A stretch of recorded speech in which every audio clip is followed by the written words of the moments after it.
أما بعد فأعوذ بالله من الشيطان الرجيم. بسم الله الرحمن الرحيم. إنك لعلى خلق عظيم. صدق الله العلي العظيم. ہر ابتدا سے پہلے ہر انتہا کے بعد، ہر ابتدا سے پہلے ہر انتہا کے بعد، ذات نبی بلند ہے ذات خدا کے بعد، تاریخ داں سے نہ کسی سیرت نگار سے، تاریخ داں سے نہ کسی سیرت نگار سے، عظمت نبی کی شان پوچھے پروردگار سے۔ صدر وقار، علماء کرام اور مہمانان اعظام، آج کے اس عظیم الشان پروگرام میں احتر کو جو عنوان دیا گیا ہے وہ ہے نبی کریم صلی اللہ علیہ وسلم کے اخلاقی پہلو۔ اس موضوع پر وقت کی قلت کو مد نظر رکھتے ہوئے مختصر طور پر لب گشائی کی جسارت کروں گا۔ اللہ رب العزت ہم سب کو عمل کرنے کی توفیق مرحمت فرمائے۔ عزیز ساتھیوں، فتح مکہ کی داستان سے کون ناواقف ہے؟ اس دن جانی دشمن کے ساتھ پیغمبر صلی اللہ علیہ وسلم کے برتاؤ اور ان کے کریمانہ اخلاق کو کون نہیں جانتا؟ جب مسلسل 20 سال تک مصیبت جھیلنے کے بعد سن 8 ہجری میں مکہ معظمہ فتح ہوا تو صحن کعبہ میں تمام مجرمین قریش بیٹھے ہوئے تھے۔ ان میں وہ بھی تھے جنہوں نے آپ صلی اللہ علیہ وسلم کے عزیزوں کا ناحق خون بہایا تھا، جنہوں نے آپ صلی اللہ علیہ وسلم کو گالیاں دی تھی، جنہوں نے آپ صلی اللہ علیہ وسلم پر پتھر برسائے تھے، جنہوں نے آپ صلی اللہ علیہ وسلم کے راستے میں کانٹے بچھائے تھے، ہر ایک کو ماضی میں کی ہوئی اپنی شرارتیں یاد آ رہی تھی۔ ادھر آپ کے پیچھے ایک مضبوط جماعت 10,000 خون آشام تلواریں لیے کھڑی ہوئی تھی جو آپ کے اشارے کی منتظر تھی۔ چنانچہ دیکھتے ہی دیکھتے اچانک سے زبان مبارک کھلتی ہے، سوال ہوتا ہے کہ قریش بتاؤ آج میرا تمہارے ساتھ کیا سلوک ہوگا، آج میرا تمہارے ساتھ کیا برتاؤ ہوگا؟ تو دبے الفاظوں میں جواب آتا ہے، اے محمد، اے محمد، تو ہمارا لاڈلا بھتیجا ہے، تو ہمارا پیارا بھتیجا ہے، تو ہم کو معاف کر دے، ہم کو بخش دے۔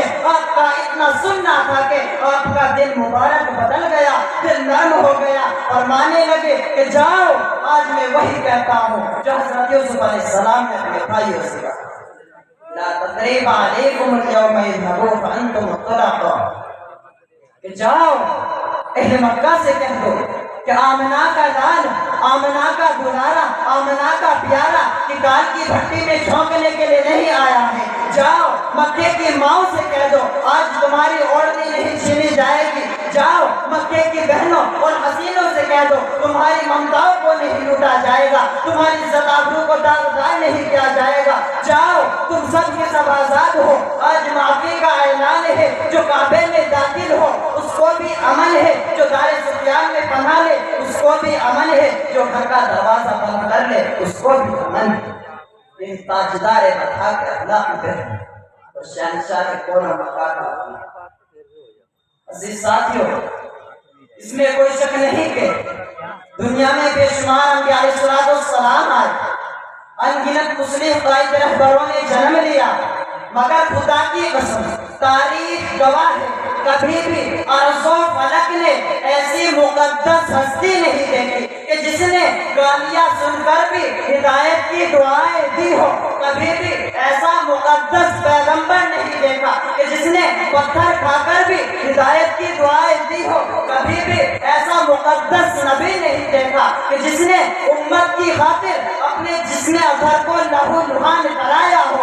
الغرض آپ نے دنیا والوں کے سامنے اخلاق کا وہ نمونہ پیش کیا کہ بڑے سے بڑے دشمنان اسلام کو اسلام کے در پہ جھکنا۔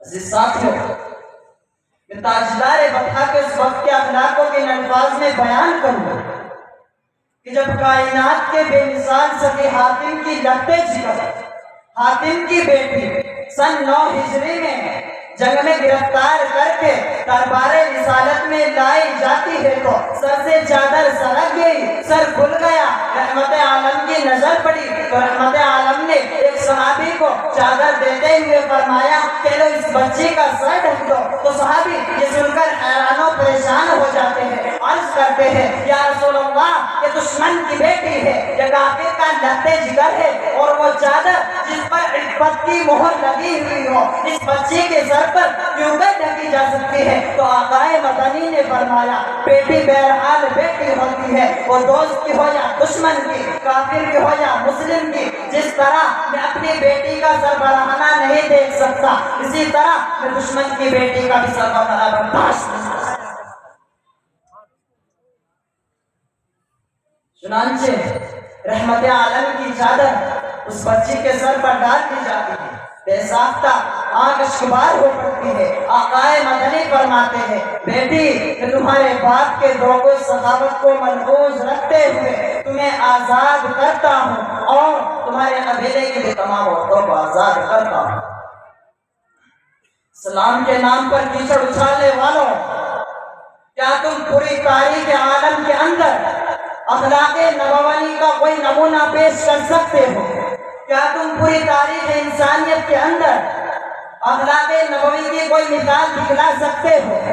نہیں نہیں اور ہرگز نہیں۔ اگر تمہیں جرأت ہے تو آؤ اور چیلنج قبول کرو۔ ہاں دنیا کے اندر اخلاق نبوی کی بات کرنے والے سینکڑوں مل جائیں گے، انسانیت کی دہائی دینے والے سینکڑوں مل جائیں گے، مگر یاد رکھو اخلاق کی بات کرنے والے خود اخلاق کے لٹیرے ہیں، انصاف کرنے والے خود بھائیوں کا مال ہڑپنے والے ہیں، الفت و محبت کا دعویٰ کرنے والے سب سے بڑے حاسد دشمن۔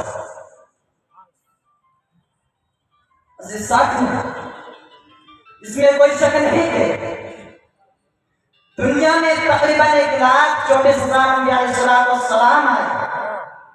کوئی نبی علاقے کے لیے آیا تو کوئی گاؤں کے لیے آیا، کوئی شہر کے لیے آیا تو کوئی قصبے کے لیے آیا، کوئی محلے کے لیے آیا تو کوئی قبیلے کے لیے آیا، مگر میرے پیغمبر کو اللہ رب العزت نے فرمایا اے پیغمبر اعلان کر دو یا ایھا الناس انی رسول اللہ الیکم جمیعا کہ میں کائنات میں ذرے ذرے کا نبی ہوں، شمس و قمر کا نبی ہوں، شجر و حجر کا نبی ہوں، شمال و جنوب کا نبی ہوں، مشرق و مغرب کا نبی ہوں، تحت و ترا کا نبی ہوں، عرش معلیٰ کا نبی ہوں۔ اے میرے پیغمبر تو عرش کا بھی نبی اور فرش کا بھی نبی۔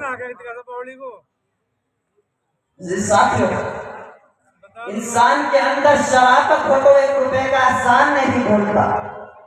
میرے نبی کا احسان تو دیکھے کہ پیٹ پر پتھر بندھے ہیں، اس کے باوجود بھی امت کے لیے رو رہے ہیں، امت کے لیے دعا کر رہے ہیں، گڑ گڑا رہے ہیں۔ حضرت اماں عائشہ فرماتی ہے کہ ایک رات میرے پاس آئے اور چپکے سے واپس چلے گئے، میں حیران و پریشان ہو گئی، مجھے گمان آیا کہ اللہ کے نبی مجھے چھوڑ کر کسی اور بیوی سے ملنے چلے گئے، مجھے گمان آیا تو میں اللہ کے نبی کے پیچھے چلنے لگی، دیکھتی ہوں تو کیا ہوتا ہے کہ اللہ کے نبی جنت البقیع کی طرف جا رہے ہیں، جنت البقیع میں جا کر دعا مانگ رہے ہیں۔ جب آپ نے دعا سے فارغ ہو کر پیچھے کی طرف دیکھا تو فرمایا اے عائشہ تم یہاں کیا کر رہی ہو؟ میں نے کہا کہ اللہ کے نبی جب آپ میرے پاس آئے اور چپکے سے واپس چلے گئے تو میں حیران و پریشان ہو گئی، مجھے گمان آیا کہ اللہ کے نبی مجھے چھوڑ کر کسی اور بیوی سے ملنے چلے گئے۔ تو اللہ کے نبی نے فرمایا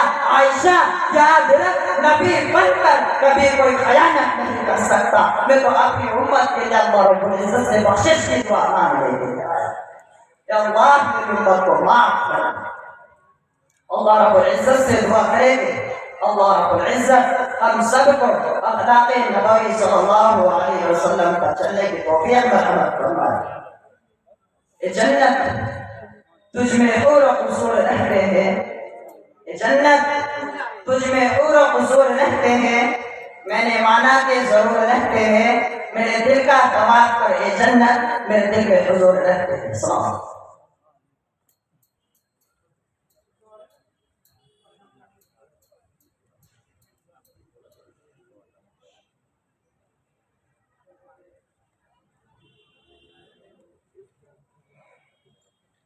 السلام علیکم.